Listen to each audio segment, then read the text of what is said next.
slow up, no I don't take shit, I got no love for the fakeness. If you wanna play tough and wanna hate this, I'll always show up. I don't ever slow up, no I don't. We drove from our suburban neighborhood in New Jersey to Harriman State Park in New York, only a few hours away. My parents loved the outdoors and had always wanted to show me the beauty of the Hudson Valley region. The park was vast, covering miles of thick forests, rolling hills, and secluded lakes.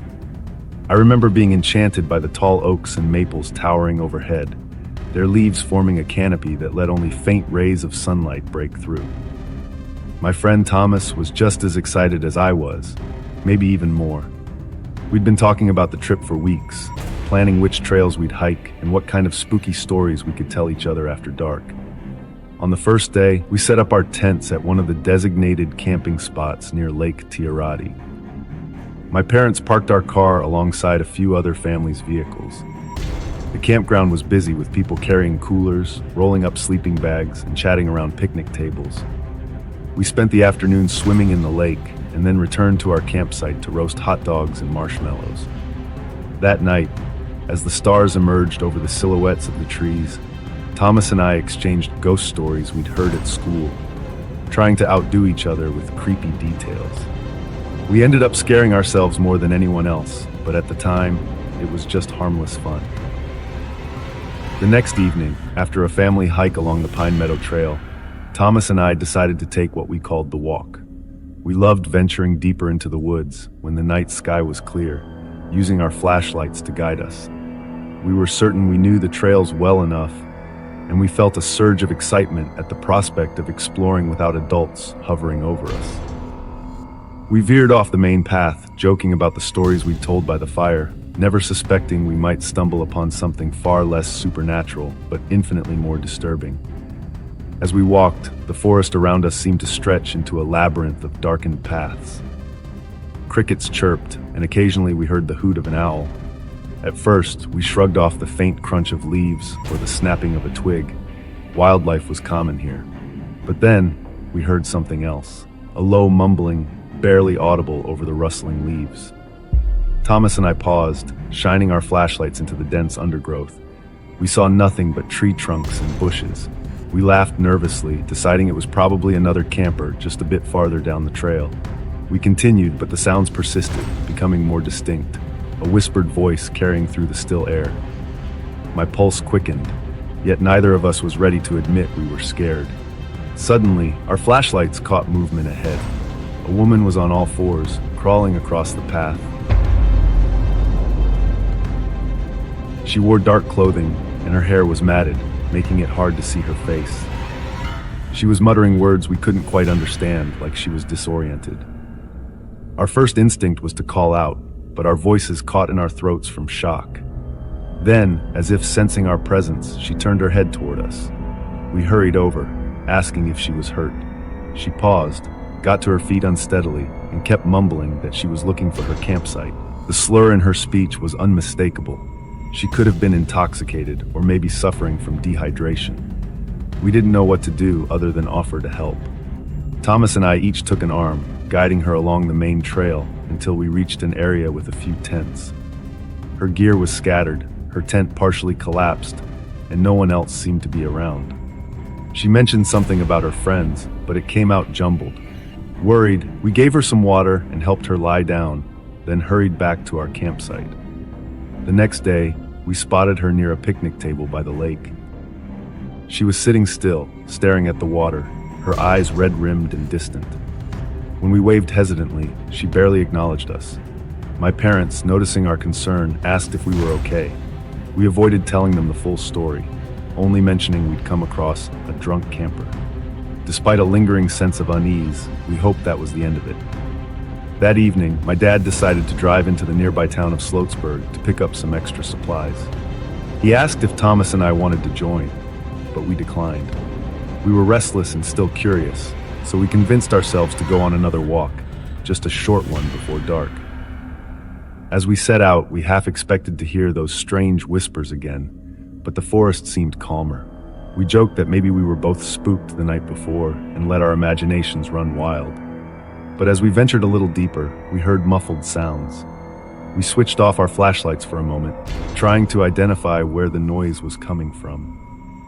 We realized it was the same woman, standing near a tree, her posture tense. She was talking, but we couldn't see anyone else around. At first, we thought she was on her phone, but there was no phone light. When she noticed us, she stopped abruptly. Something about her expression, wide-eyed like a cornered animal, made the hairs on the back of my neck stand on end. Thomas tugged on my sleeve, signaling we should back away, and I agreed. We quickly turned around, heading back to camp without a word. We tried to sleep that night, but both of us woke around midnight when we heard someone rummaging near our tents. My parents were still asleep, oblivious to the noise. Fear gripped me. It could have been a raccoon or a deer, but the thought of that strange woman made it impossible to stay calm. I forced myself to peek outside, but by then, whoever or whatever had made the noise was gone. At dawn, Thomas and I packed our bags without delay. I told my parents we felt uneasy about staying another night. They must have sensed our genuine fear, because despite having planned a longer stay, they agreed to head home early. We loaded our gear, and as we pulled away from the site, I caught one last glimpse of that woman standing by the ranger station. She looked exhausted, her eyes hollow. Part of me wanted to roll down the window and ask if she was okay, but I couldn't find the courage. A moment later, she was out of sight as we rounded a bend in the road. I never learned her name, nor did I find out what truly happened that night. Maybe she was just lost or under the influence. Perhaps she fought with her friends, or maybe something worse was going on. But the memory of her haunted look and incoherent mumbling stayed with me, reminding me that real encounters in the woods can be more unsettling than any campfire ghost story. Before we dive into the next story, if you're visiting our channel for the first time, don't forget to hit the subscribe button and turn on the bell icon to stay updated with our upcoming scary stories.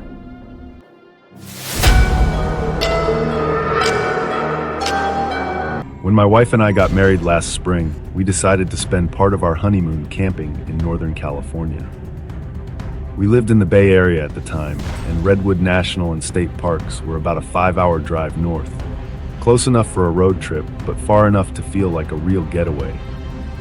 A severe storm had blown through the region a day before, knocking over tree branches and causing flash flood warnings, but we figured the worst of it had passed. We were excited about having the place almost to ourselves. We set out early in the morning, our car loaded with a brand new tent, a cooler full of food, and the kind of optimism only newlyweds can have. The drive up US 101 was beautiful once the clouds broke. We stopped briefly in Eureka for supplies, extra water, a small bundle of firewood, then continued to the campground. When we arrived, the park's entrance station was eerily quiet. A lone ranger emerged from a small wooden booth to greet us. "Not too many campers this weekend," he said with a shrug. "You two might have the whole area to yourselves." We exchanged excited glances, thinking this would be the perfect adventure. We obtained our permit and followed the winding road deeper into the forest. Towering redwoods loomed on either side, and the late afternoon sun filtered in through the thick canopy, creating patterns of light and shadow on the road. Before long, the pavement turned to a narrow gravel path, barely wide enough for one car. It felt like we were being swallowed by the forest itself. Eventually, we reached the designated site. It was just a small clearing surrounded by giant trees, with a fire ring and a modest picnic table. The ranger hadn't been kidding. No one else was around. My wife grinned, calling it romantic. I agreed. Despite the isolation, or maybe because of it, the atmosphere felt special. We got out and surveyed our spot. One detail that stood out was how silent everything seemed. Usually, forests are full of rustling, chirping, and distant animal calls. Here, though, it felt muted, as if even nature was catching its breath after the storm. We shrugged it off, set up our tent, and organized our gear. Since we still had daylight to spare, we decided to walk a bit further along the trail we'd come in on, just to see if we could reach any lookouts or interesting landmarks. We strolled together beneath the redwoods, marveling at their size. Every so often, we spotted fallen branches or waterlogged underbrush, remnants of the storm. After about half a mile, We stumbled upon a cluster of small, rundown cabins. They looked like they hadn't been used in ages. Gray paint peeling off the walls, broken windows, and doors that hung crooked on their hinges. We guessed these structures might have been old ranger stations, or maybe part of a closed-off campground section. The place gave off a strange vibe, so we decided not to linger. Back at our site, we tried to start a fire for dinner. The ranger's firewood bundle helped, but almost everything else around us was still damp. I tried gathering small twigs for kindling, but most were too soggy to catch. Eventually, we managed to light one of those store-bought fire logs and coax a weak flame to life. We roasted hot dogs on skewers and toasted marshmallows for dessert, laughing at our amateurish attempts at outdoorsy cooking. When the last bit of sun vanished behind the tallest redwoods, the darkness was absolute. My wife commented that we'd never seen a sky so black. The moon was hidden behind clouds, and only a few stars pierced the canopy overhead. It was a sharp contrast to city life, where streetlights and buildings always provide some sense of orientation. We settled on the picnic table for a while, listening intently for any nightlife sounds. The hush around us was as thick as the darkness. After an hour or so, my wife admitted she was getting nervous. "Can we call it a night and get in the tent?" she asked. I agreed. We doused the fire, making sure it was fully out, then crawled into our tent. We zipped ourselves into our sleeping bags, still chatting quietly about the day's drive, our wedding memories, and the plans we had for the rest of our honeymoon. Maybe half an hour passed before my wife went rigid. "Shh," she whispered, pressing a finger against my lips. I froze, straining my ears. At first I heard nothing, just my breath. Then came the distinct sound of footsteps on wet leaves. Not one or two, but multiple, as if several people were moving around outside. My mind raced. We were in the middle of nowhere. Who else could be out there?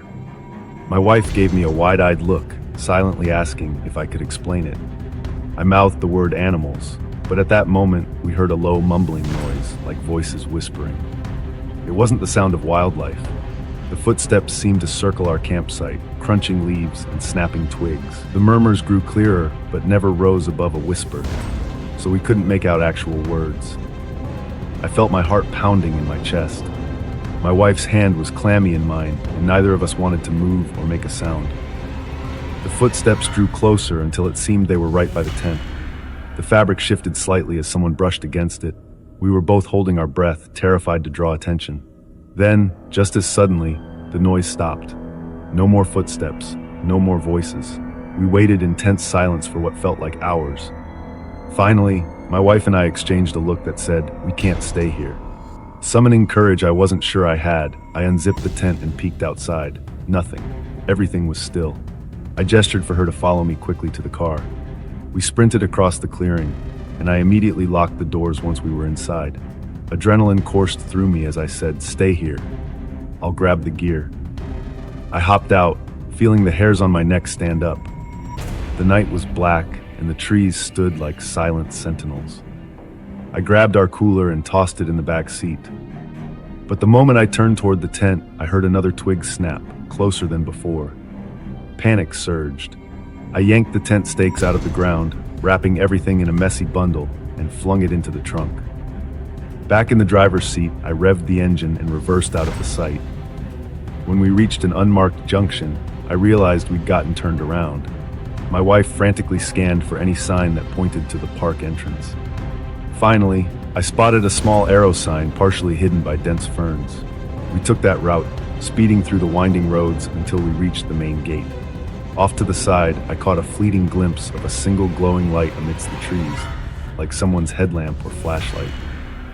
We didn't stop. We drove the entire 5 hours back home in near silence, arriving at her parents' place close to dawn. Exhausted, we collapsed on the living room couch. Neither of us said much about what happened. We never brought it up again, and we haven't gone camping since.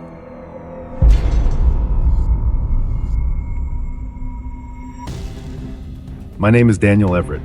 About 3 years ago, I found myself unemployed and under immense pressure from my parents, who questioned every decision I made. I needed a break. From them, from the endless job applications, and from the suffocating feeling that my life was spinning out of control. Camping alone seemed like a good idea, a way to clear my head and reset. so I chose to drive to Pisgah National Forest in North Carolina. The spot I picked was not an official campground, but rather a small clearing near a creek, a few miles from a visitor center. I arrived on a Wednesday, thinking I would avoid weekend crowds. The drive itself was uneventful, though I felt an undercurrent of anxiety pulsing through me.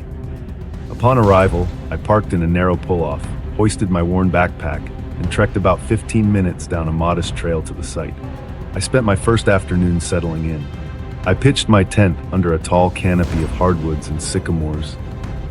The forest floor was damp from recent rain, and a light breeze rustled the leaves overhead.